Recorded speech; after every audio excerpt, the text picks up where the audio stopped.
America భద్రత కోసం Greenland తమకు కావాల్సిందే అని మొదట్లో అన్నారు ట్రంప్. ఆ తర్వాత సైనిక చర్య ఉంటుంది అన్నారు. ఆ తర్వాత సహకరించని కారణంగా యూరోపియన్ దేశాలపై 10% టారిఫ్లు కూడా వేసిన పరిస్థితి. తాజాగా ప్రకటించారు కదా సార్, సైనిక చర్య ఉండదు గ్రీన్లాండ్ స్వాధీనానికి అని చెప్పేసి. అండ్ ఇంకొకటి యూరోప్ దేశాలపై సుంకాలు ఉండవు అని కూడా ట్రంప్ ప్రకటించిన పరిస్థితి. ఏంటి సార్, ఏం జరుగుతుంది? ట్రంప్ వెనక్కి తగ్గుతూ ఉన్నారా? నేను ఇప్పుడు మీకు జస్ట్ నా యూట్యూబ్ లో కొట్టండి, 2 days క్రితం 3 రోజుల క్రితం చెప్పాను. ట్రంప్ వెనక్కి తగ్గుతున్నారా అనే గైడ్ లైన్ తో ఉంటుంది. సో ఆ వీడియో ఉంటుంది చూడండి. అంటే ఇవాళ కాదు, నేను 3 రోజుల కింద చెప్పాను this is going to happen. ఎందుకు హ్యాపెన్? మరి నాకెలా తెలిసింది? ట్రంప్ నాకైనా ఫోన్ చేసి చెప్పాడు, నాగేశ్వర్ నేను వదులుకుంటున్న టారిఫ్లు, నేను ఆ మిలిటరీ ఇంటర్వ్యూ చేయను నాకు చెప్పిండ ట్రంప్. నాకు ట్రంప్కి ఏమైనా హాట్ లైన్ ఉందా? లేదు. ఒక ఇంటర్నేషనల్ రిలేషన్స్ అబ్జర్వ్ చేస్తే మనకు అర్థమవుతుంది this is the character of Trump. ట్రంపే కాదు, బెత్తం పట్టుకుని బెదిరించే ప్రతి ఒక్కరి క్యారెక్టర్ అలాగే ఉంటుంది.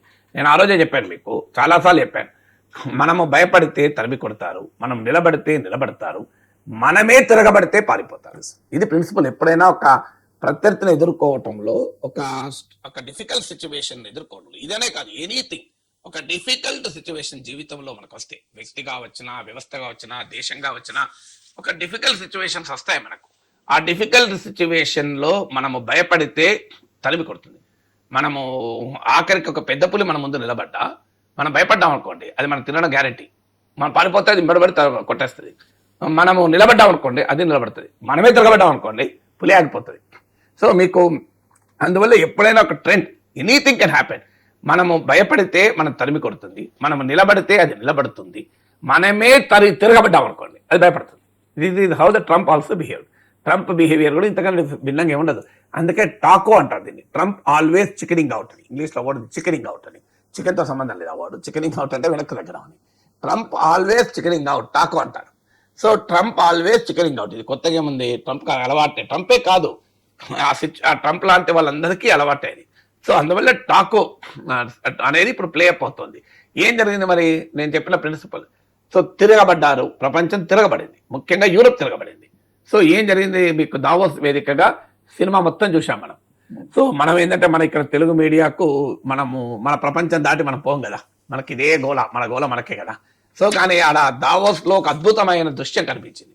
అమెరికా అధ్యక్షుడు ట్రంప్ ఒకవైపు అయితే, rest of the western world ఒకవైపు, ఫ్రాన్స్, యూకే, జర్మనీ, కెనడా, ఇలా యూరోపియన్ కంట్రీస్ అన్నీ ఏకమయ్యాయి. మీకు Margani Canada prime minister speech చూస్తే అర్థమవుతుంది, యూరోపియన్ యూనియన్ ప్రెసిడెంట్ స్పీచ్ చూస్తే అర్థమవుతుంది, మీకు ఫ్రాన్స్ అధ్యక్షుడు ఏం మాట్లాడాడు చూస్తే అర్థమవుతుంది.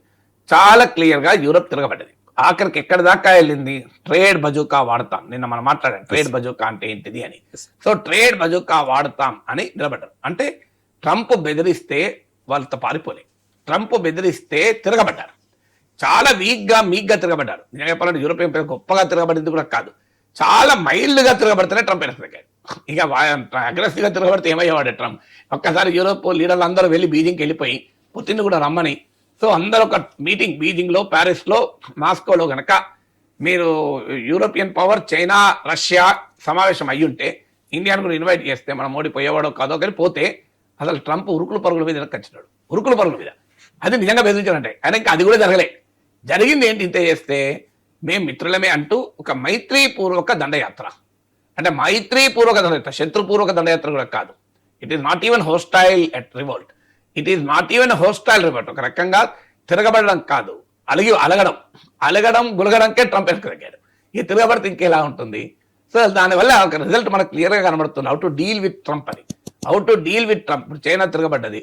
మీరు అమెరికా చైనా పైన 245% టారిఫ్ విధించింది. చైనా ఏం చేసింది? వెంటనే రేర్ ఎర్త్ సప్లైస్ ఆపేసింది. అమెరికా విలవిలలాడింది. అమెరికా నుంచి సోయా కొనడం మానేశాడు. అమెరికా రైతులు తిరగబడ్డారు ట్రంప్ పైన. వెంటనే దిగొచ్చాడు ట్రంప్. దిగొచ్చి చైనాతో ఏదో ఒక అండర్స్టాండింగ్ కుదుర్చుకున్నాడు. ఇప్పుడు చైనా గురించి మాట్లాడతలేదు, మీరు గమనించండి. ట్రంప్ ఎక్కడా చైనాకు వ్యతిరేకంగా గట్టి స్టేట్మెంట్లు ఇస్తలేడు. మీరు ఏమైనా ఇప్పుడు మీ ట్రంప్ స్టేట్మెంట్లు చూడండి, తన మిత్ర దేశాలను తిడుతున్నాడు తప్ప చైనా తిడుతున్నాడా? అప్పుడు ఇప్పుడు పుతిన్ ఒక మాట అంటున్నాడు, జింపింగ్ను చైనాను అసలు ఒక్క మాట అంటలేదు చూడండి ట్రంప్. మీరు గమనిస్తే ఏమైనా అంటే యూరోప్ని తిడుతున్నాడు, మ్యాక్రాన్ తిడుతున్నాడు, కీర్ స్టార్మర్ తిడుతున్నాడు, కెనడా ప్రైమ్ మినిస్టర్ తిడుతున్నాడు, ఆఖరికి ఎప్పుడో ఒక చోట పుట్టిన కూడా మాట అంటున్నాడు. కానీ అస్సలు ధైర్యం కూడా చేయలేదు చైనా. ఎందుకంటే చైనా తిరగబడ్డది, ఇప్పుడు యూరోప్ తిరగబడ్డది. సో ట్రంప్కి అర్థమైంది, సో వీళ్ళు ఇనే పొజిషన్ లేదు అని దిగి వచ్చాడు. ఎందుకంటే లాంగ్ టర్మ్ ఇంటర్నేషనల్ ఆర్డర్కు బాటలు పడుతున్నాయి, అంటే the world is living beyond United states అని అర్థమైంది. సో ఇది కెనడా కానీ యూరోప్ కానీ వీళ్ళు ఎంత నిలబడతారో తెలియదు, ఎందుకంటే మళ్ళీ అమెరికా కౌగిల్లోకి వెళ్ళిపోతారు వాళ్ళ నేచర్ రీత్యా. కానీ ఎందుకంటే this is not ideological differences కావు కదా, ప్రాక్టికల్ గా తమ మీద పడే వరకు తాము డిఫర్ అయ్యారు తప్ప ట్రంప్ తో ఐడియాలజికల్ డిఫరెన్సెస్ ఏం కావు. అందువల్ల వెస్ట్రన్ కంట్రీస్ ఎంత మేర గట్టిగా నిలబడతో చెప్పలేము. కానీ యాజ్ ఆఫ్ నవ్ ఏమైందంటే ఒక న్యూ వరల్డ్ ఆర్డర్ ఎమర్జ్ అవుతుందా అనే అనుమానం కలిగింది. A new world order without US, a world beyond US ఏర్పడుతుందా అనేది కుదరైంది. అది అమెరికాకు చాలా ప్రమాదకరం. ఇప్పటికే ఆ ట్రెండ్ రకరకాల రూపాల్లో జరుగుతుంది. బ్రిక్స్ ఇలాంటి సంస్థల రూపంలో, ఇప్పుడు యువాన్ చైనీస్ కరెన్సీని ఇంటర్నేషనలైజ్ చేసే ప్రయత్నాల రూపంలో, మీకు చైనా యూరప్ పార్ట్నర్షిప్ రూపంలో, రష్యా చైనా యూనిటీ రూపంలో, ఇవన్నీ ఆల్రెడీ అమెరికాకు నచ్చని, అమెరికాకు రుచించని పరిణామాలు జరుగుతున్నాయి. ఈ పరిణామాలు గ్రీన్లాండ్ పైన ఇంకా ట్రంప్ ముందుకు పోతే ఈ పరిణామాలు పెరిగే అవకాశం ఉంటుంది. సో ఒక న్యూ యాక్సిస్ అమెరికాకు వ్యతిరేకంగా ఏర్పడే అవకాశం ఉంటుంది. ఒక ఉక్రెయిన్ ఇష్యూ కాస్తంత ఇబ్బందిగా ఉంది, కానీ ఉక్రెయిన్ ఇష్యూ లేకపోతే రష్యా చైనా యూరప్ ఏకమయ్యే అవకాశం, అది అమెరికాకు చాలా ఛాలెంజ్ గా మారుతుంది. అందువల్ల ఆ లాంగ్ టర్మ్ విజన్ కూడా బహుశా ట్రంప్కి అర్థమైనట్టుంది. ట్రంప్ అడ్వైజర్స్ కన్నా అర్థమవుతాయి కదా. సో ట్రంప్ స్వభావమే కదా, భయపడితే పత్తని కొడతాడు, తిరగబడితే పారిపోతాడు. సో అందువల్ల ట్రంప్ పారిపోతున్న లక్షణాలు కనబడే నేను 3 రోజుల కింద చెప్పాను వెనక్కి తగ్గుతారా అని.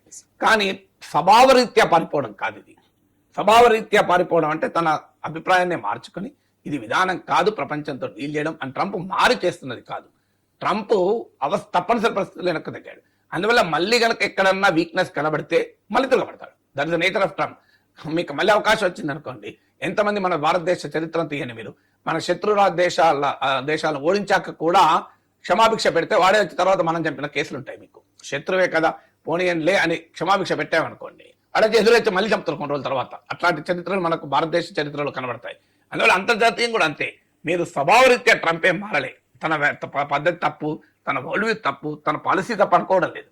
ఇప్పుడు తనను తిరగబడుతున్నారు. ఈ సమయంలో పారిపోవడమే శ్రేయస్కరం అంటున్నాడు. ఇప్పుడు మీకు నర్తనశాల సినిమాలో ఉంటుంది చూడండి, ఉత్తర గోగ్రహం అప్పుడు పాండవ అర్జునుడు ఒక్కడే కౌరవ సైన్యాన్ని మొత్తం ఎదిరిస్తాడు. దుర్యోధనుడు ఆ టైంలో పారిపోతాడు. ఈ సమయానికి మనం వెనక్కు తగ్గడమే మంచిది అని చెప్తే తగ్గుతాడు. కానీ దుర్యోధనుడు కురుక్షేత్ర యుద్ధాన్ని ఆపుకోలే. సో ట్రంప్ కూడా దుర్యోధనుడు లాంటి వాడే. ఈ సమయంలో ఉత్తర గోగ్రహణంలో అర్జునుని ధాటికి దాలలేక అర్జునుని సమ్మోహనాస్త్రానికి పడిపోయి ఇక ఈ సమయానికి ఇవన్నీ ఆలోచిస్తూ మొదలు తెలిపోదామని వెళ్ళిపోతుంటాడు. కానీ ఎక్కడికి వచ్చిన మళ్ళీ కురుక్షేత్ర యుద్ధ భూమికి వచ్చాడు తప్ప మళ్ళీ ఇది కరెక్టే, మనం యుద్ధం చేయకూడదు, ఒక అర్జునునితోనే గెలవలేకపోయాం, మొత్తం సమస్త పాండవ సైన్యంతో ఎట్లా గెలుస్తాం అని ఆలోచించాడు దుర్యోధనుడు. ఆలోచించలే, because that is his character will not change. So మీకు అందువల్ల సో ఏనుగుతో చిన్నప్పుడు కవిత చదివాను, ఏనుగు తోలును ఎన్ని డిటర్జెంట్ సబ్బులతో తోమినా ఏడుగు రంగు నలిపే కానీ తెలుపు కాదు కదా గురువరా అని. సో అందువల్ల ట్రంప్ స్వభావం ఎందుకు మారుతుంది. సో కానీ ఎప్పుడో ఒకసారి మళ్ళీ రివర్స్ రావచ్చు.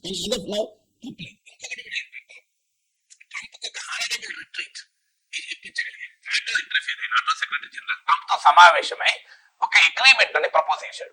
ఏంటో అగ్రిమెంట్ అంటే గ్రీన్లాండ్ పైన ఇప్పుడు ఇంతదాకా ముందుకు పోయిన ట్రంప్ కు ఏదో గౌరవప్రదమైన, నేను ఈ కరోనా రీత్యా కాదు ఆ కరోనా రీత్యా వెనక్కిపోతాం లేకపోతే ఊకున్నట్టుండే కాదు అనాలి కదా.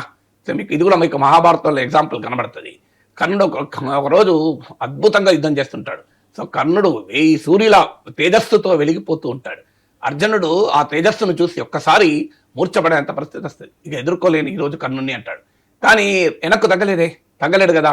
ఆ సమయంలో సమాచారం వస్తుంది, ధర్మరాజును కర్ణుడు అవమానించి పంపిస్తాడు. కుంతికి ఇచ్చిన వరం వల్ల ధర్మరాజు దొరికినా వదిలేసి జూదవాడుకుంటా బతకరా, నీకెందుకురా యుద్ధం అని చెప్పి అవమానించి పంపిస్తాడు. అవమాన భారంతో అన్నయ్య కృంగిపోతున్నాడు కనుక అన్నయ్యను కాస్త మందలించి వస్తానని చెప్పి వెనకవుతాడు. అసలు విషయం ఏంటంటే కర్ణుని ఎదుర్కోలేక. కానీ ఈ నీడ్స్ ఆనరబుల్ రిట్రీట్, కారణం ఉండాలి కదా. ఇప్పుడు ధర్మరాజు కొరకు వెళ్ళాడంటే గౌరవప్రదంగా ఉంటుంది. కర్ణుని తేజస్సును భరించలేక వెళ్ళిపోయాడంటే అర్జునుడు అగౌరవం కదా. అందువల్ల శ్రీకృష్ణుడు సలహా మేరకు ఒక తెలివిగా, సో అవమానం లేకుండా ఏదో గౌరవప్రదంగా ఏదో మా అన్నయ్య బాగాలేడని చెప్పి మనసు బాగాలేదని మందలించడం పోతాం, లేకపోతే నేను అంత చూస్తుండని చెప్పి వెళ్ళిపోవడం అన్నట్టు. సరిగ్గా అదే టెక్నిక్. అందుకే అంటారు మహాభారతంలో మనకు చాలా ఇంట్రెస్టింగ్ స్టోరీస్ ఈ రోజు సమాజంలో ఉండే అనేకం కనబడతాయి ఉదాహరణలు మీకు. సో సరిగ్గా ట్రంప్ కోసం ఒక హానరబుల్ రిట్రీట్ ఫార్ములాను కనుక్కున్నారు. ఏంటది? ఎందుకంటే ట్రంప్ కూడా అవమానం కాకూడదు. అంత ముందు కురికొచ్చి ఒక్కసారి వెనక్కి తగ్గితే ఎంత ట్రంపే ఎప్పుడు ఏం మాట్లాడుతాడో తెలియదు ట్రంప్. కానీ మీకు నాటో సెక్రటరీ జనరల్ ఏం ప్రతిపాదించారంటే, ఒకటి గ్రీన్లాండ్ పైన మిలిటరీ, అమెరికాకు గ్రీన్లాండ్కు మధ్య మిలిటరీ ఒప్పందం మరింత విస్తృతంగా అమెరికా గ్రీన్లాండ్ ఉపయోగించుకోవడానికి డెన్మార్క్తో అమెరికా ఒప్పందం కుదురుతుంది. అలాగే గోల్డెన్ డోమ్ కూడా, గోల్డెన్ డోమ్ లో భాగంగా అమెరికా రక్షణ కొరకు పెడుతున్న మిసైల్స్ కూడా, ఎందుకంటే గోల్డెన్ డోమ్ కొరకు గ్రీన్లాండ్ కావాలంటాను కదా, ఆ గోల్డెన్ డోమ్ కూడా గ్రీన్లాండ్ లో పెట్టుకోవచ్చు. మూడవది, గ్రీన్లాండ్ లో మినరల్ మైనింగ్ కూడా అమెరికన్ కంపెనీలు చేసుకోవచ్చు. ఈ 3 ప్రతిపాదనలతో నాటో చీఫ్ ట్రంప్ను కలిశాడు. ట్రంప్ ఎలాగో వెనక్కు తగ్గాలనుకుంటున్న టాకో కదా, సో వెంటనే వెరీ గుడ్, సో ఓకే అన్నాడు. అయితే డెన్మార్క్ ప్రకటించింది, మా తరఫున ఇంకెవడో మీడియేట్ చేసేది లేదు, డెన్మార్కే డిసైడ్ చేస్తుంది. ఇంట్రెస్టింగ్ అయితే ఈ 3 కొత్త కాదు. ట్రంప్ అమెరికాకు డెన్మార్క్ మధ్య 1951 అనుకుంటాను ట్రీటీ ఉంది, ఇప్పటిది కాదు అది. So already American military base Greenland లో ఉంది. ఇప్పుడు కొత్తగా గ్రీన్లాండ్కి యాక్సెస్ ఇచ్చింది ఏంటి? 2, గ్రీన్లాండ్ లో ఇప్పుడే కాదు, కోల్డ్ వార్ పీరియడ్ లోనే అమెరికా తన న్యూక్లియర్ వెపన్స్ పెట్టింది గ్రీన్లాండ్ లో. ఇప్పుడు ఇక మిసైల్స్ పెడితే అభ్యంతరం ఏముంటుంది? గోల్డెన్ డోమ్ పెడితే ఆ రోజుల్లో న్యూక్లియర్ వెపన్స్ పెట్టింది కదా. ఇక మూడవది, ఆల్రెడీ గ్రీన్లాండ్ లో మినరల్ మైనింగ్ లో అమెరికన్ కంపెనీలకి డెన్మార్క్ అభ్యంతరం చెప్పలేదు. డెన్మార్క్ ఇది ఫ్రెండ్లీ నేషన్, యూరోపియన్ అలై, నాటో అలై.